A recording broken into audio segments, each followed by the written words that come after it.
بسم اللہ الرحمن الرحیم۔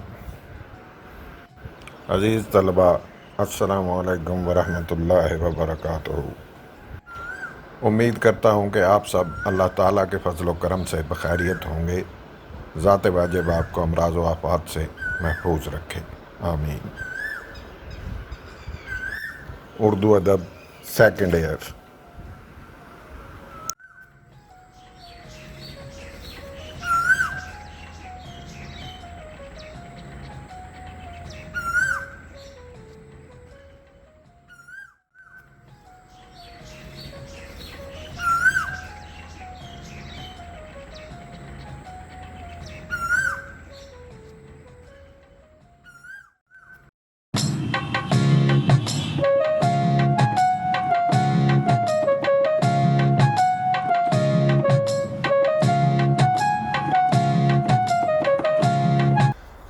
آئیے اب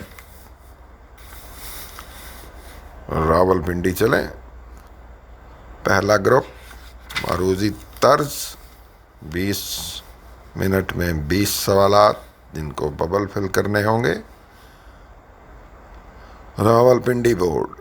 پڑھنا، وہ بستر پر پڑا رہا، پڑھنا اور رہنا، رہنا کا جملہ درست۔ وہ مجھ سے الجھ پڑا، الجھنا اور پڑھنا، یہی جملہ درست ہے۔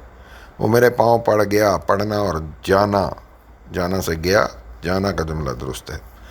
آپ اس جھگڑے میں نہ پڑیں، ایک ہی فعل۔ وہ رات بھر روتا رہا، روتا آیا رونا سے، رہا آیا رہنا سے، یہی جملہ ہمارا مطلوبہ ہے۔ آپ کا انٹرویو کیسا رہا، ایک ہی فعل۔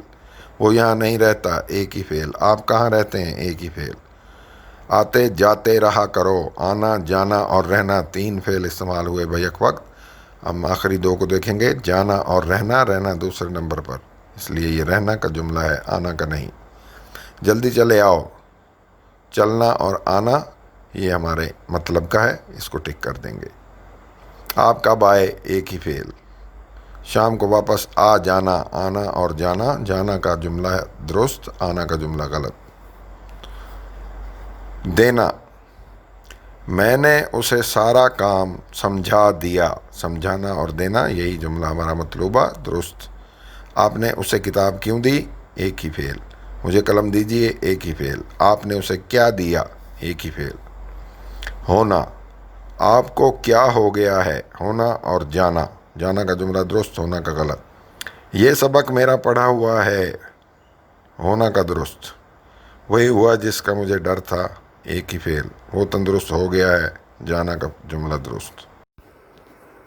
راول پنڈی بورڈ دوسرا گروپ۔ رکھنا، میری کتاب واپس رکھ جاؤ، جانا کا درست۔ میں نے تمہارا خط سنبھال رکھا ہے، رکھنا کا درست۔ تم اپنا خیال رکھا کرو، کرنا کا درست۔ تمہارا نام کس نے رکھا ہے، ایک ہی فعل۔ جانا، میں آج لاہور نہ جا سکنا کا درست۔ تم روزانہ کہاں جاتے ہو، ایک فعل۔ وہ کالج جاتا رہتا ہے، رہنا کا درست۔ تم جلد واپس چلے جانا، جانا کا درست۔ ضرورت پڑے تو میری گاڑی لے جانا، جانا کا درست۔ لینا کا جملہ چاہیے ہمیں۔ مارکیٹ سے سودا سلف لے آؤ، آنا کا درست۔ بچے کو اسکول سے لیتے آنا، آنا کا درست۔ تم اپنا سارا کام ختم کر لینا، لینا ہی درکار ہے ہمیں، یہ جملہ درست۔ پڑھنا، سامان گھر میں پڑا ہوا ہے، ہونا کا درست۔ میں نے آپ کا پیغام پڑھ لیا ہے، لینا کا درست۔ بچہ چھت سے گر پڑا، پڑھنا کا درست۔ کتاب میز پر پڑی ہے، ایک ہی فعل۔ بچہ بھوک سے بلبلا اٹھا، مصدر ہے اٹھنا، یہی درست ہے جملہ۔ ہم صبح سویرے اٹھ بیٹھے، بیٹھنا کا درست۔ وہ بھری محفل سے اٹھ آیا ہے، آنا کا درست۔ بچے نے بستر اٹھا لیا ہے، لینا کا درست۔